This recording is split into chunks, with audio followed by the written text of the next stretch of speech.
I can guarantee you right now that under this video, YouTube probably put a disclosure saying that the Great Reset is some conspiracy theory. But regardless, we're not really going to be talking about the Great Reset. Everyone has been focused on the Great Reset that they've actually missed the big target. And the elites, literally the World Economic Forum, have already told you what their plan actually is. And in this video, I'm going to be exposing it, but I'm also going to be talking about Ray Dalio and playing a clip of his that literally told you to prepare for what's happening now. So welcome to the channel, everyone. My name is Nick. For those that are new to the channel, hopefully by the end of this video, you do become a subscriber. So I would argue that roughly 90 to 99% of the general public is completely oblivious to what's going on. And you might be saying, well, that's just a ridiculous amount. It's not 99%, that's extremely exaggerated, but it's actually not, because that 99% and whatever percentage in there that actually thinks that they know what's going on, I could tell you right now, they probably don't even realize it. So when everyone found out about the Great Reset from the World Economic Forum, they said, all right, that's it. We already know what's happening. We already know their plan. This is their plan. But nobody actually focused on the fourth industrial revolution, which they originally posted back in 2016.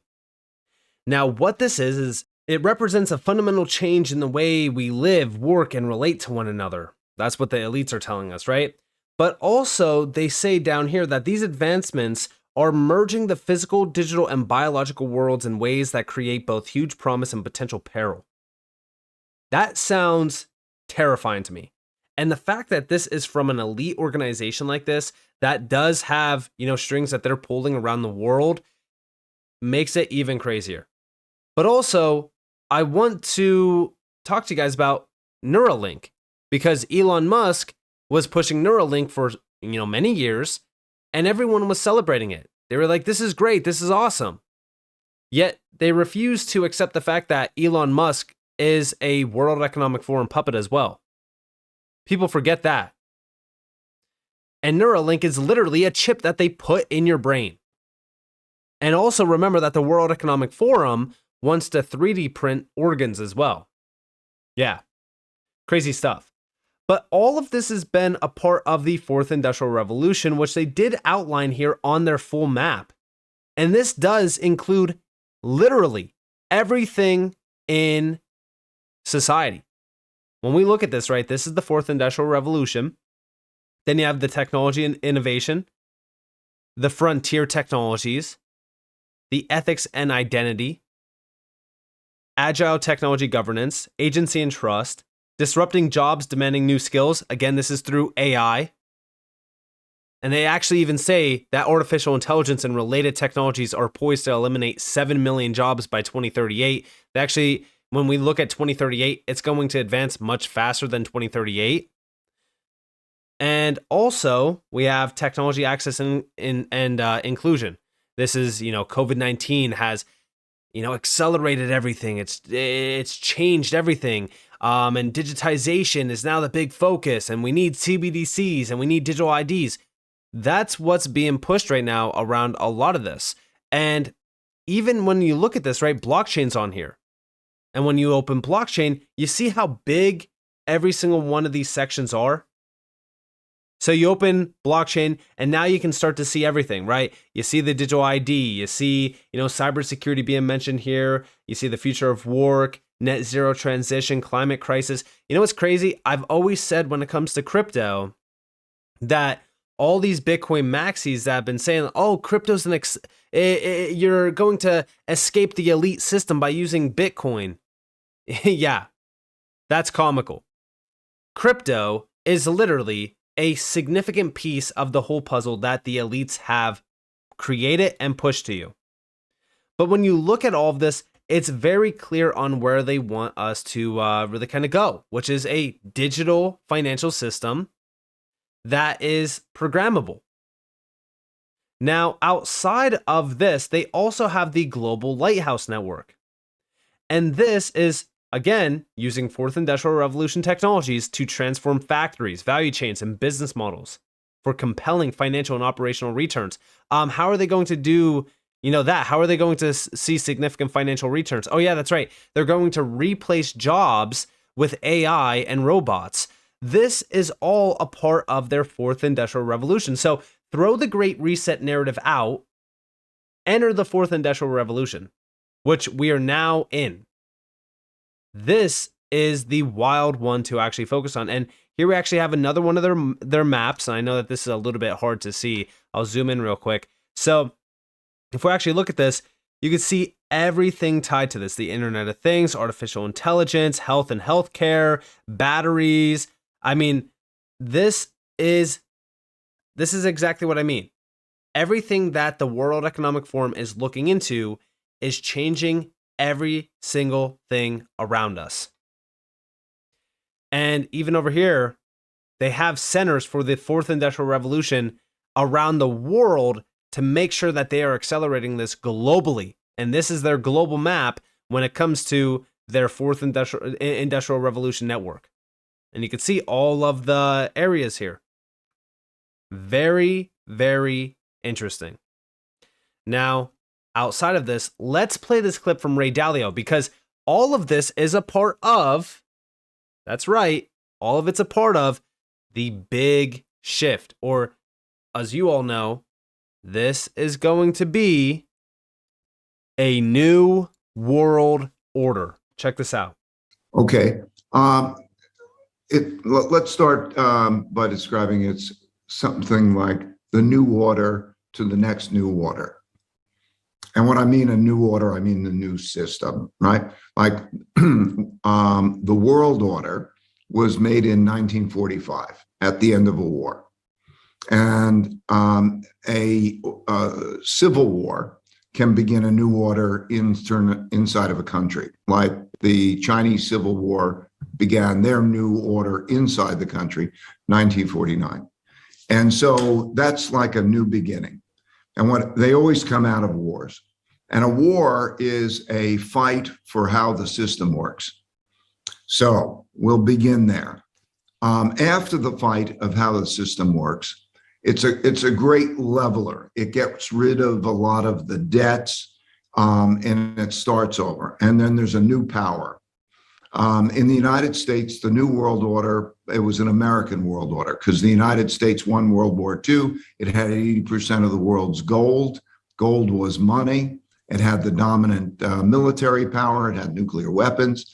And because of that, we began the American world order. We literally got people together in a room and said, hey, we're going to be entering literally a new order. And they lay things out. It was in Bretton Woods, if I'm not mistaken. Yeah. And so I want people to understand, like, this is people, they get together and they actually decide this stuff.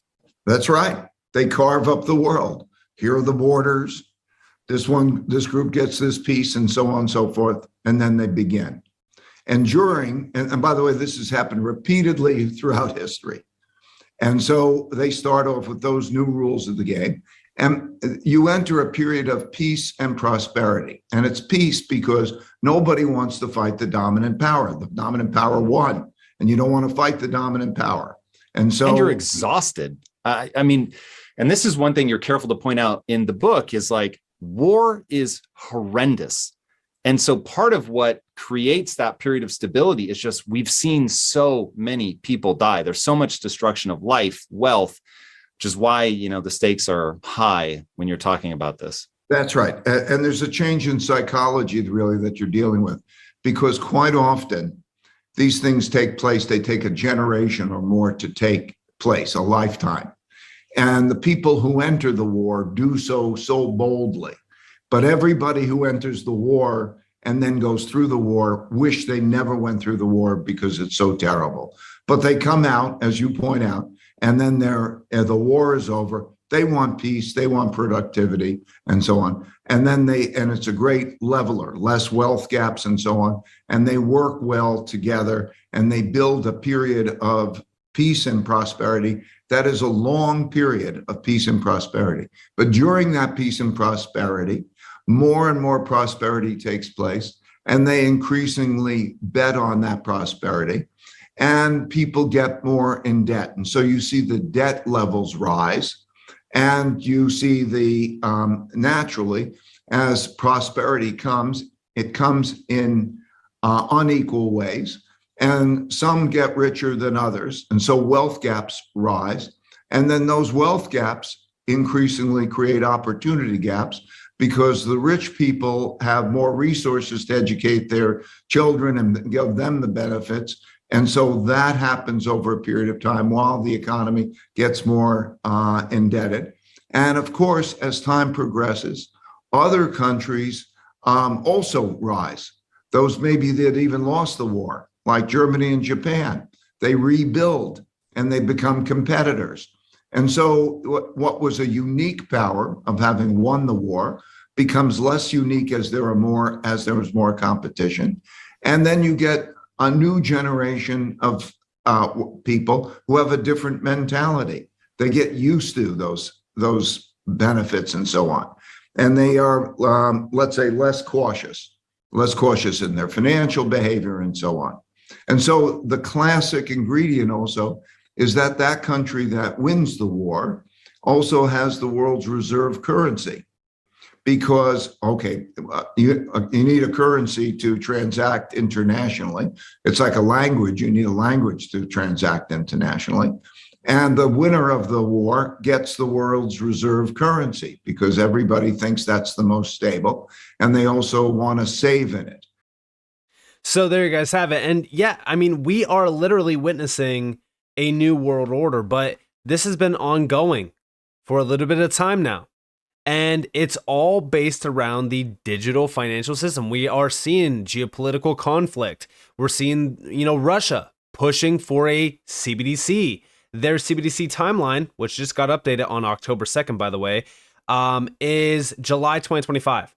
Mass rollout in July of 2025. Now, what's crazy about this is I've mentioned multiple times that the second that Russia does something like this, or any BRICS nation, it's game on. Every single nation, and the United States specifically, is going to start pushing heavily for this. And also, it's not just Russia. Australia, on September 18th, the Reserve Bank of Australia confirms new wholesale CBDC initiative. Again, they are rolling these projects out so quick. Now, they are talking about, a few timelines here, but this initiative will run through the second half of 2025. It seems as though 2025 is, the big focus for a lot of CBDC initiatives.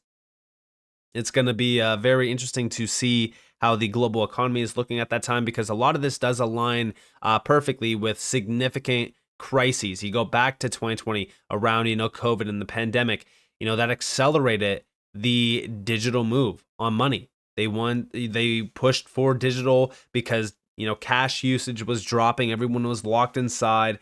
So they pushed digital. And ever since then, CBDCs have just been on fire. They've been talking about it. They've been trying to push it. And now again in the US, we're starting to kind of scrutinize CBDCs while pushing for a stablecoin, which is technically the same thing, which I find very interesting as well. But also during this entire time, SWIFT, right? Back in March of this year, SWIFT announced 38 institutions joined SWIFT CBDC Connector second trials.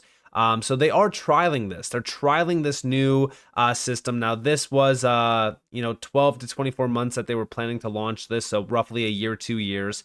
But this was all around trade payments, foreign exchange payment versus payment, delivery versus payment for securities, and liquidity savings mechanisms. And this is going to be all through DLT networks, aka blockchain, crypto, using CBDCs.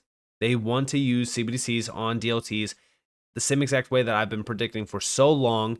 And also October 3rd, SWIFT to start live digital asset, digital currency trials in 2025. And again, across multiple DLTs, payments, FX, securities, and trade transactions. This is, of course, with CBDCs as well. Apart from running its multi-CBDC connector and blockchain interoperability trials, SWIFT is also a participant in several other tokenization initiatives. These are all with, of course, the BIS. What a big surprise there. And this is literally all a part of the big show. The big show is the fourth industrial revolution. You need significant big leap events that allow accelerations to happen. You go back to COVID, you go and look at, crises in the past. All of these lead to significant changes around finance and around our entire financial system. And when we think about this, this is a global initiative. It's not just the US, it's not just Australia, it's not just Russia. This is a global, significant move that is happening. 98% of central banks, every single organization pushing digital, digital, digital. This is no longer a joke. And that's why I think that's so funny that YouTube will probably put under this video a disclosure that, oh, the Great Reset is a conspiracy theory. And they could push that. But guys, look at what's happening here. AI, DLT, blockchain, tokenization.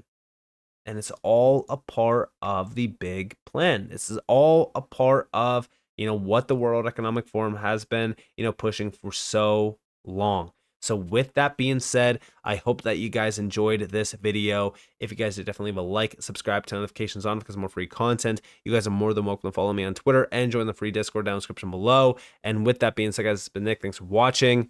Peace out.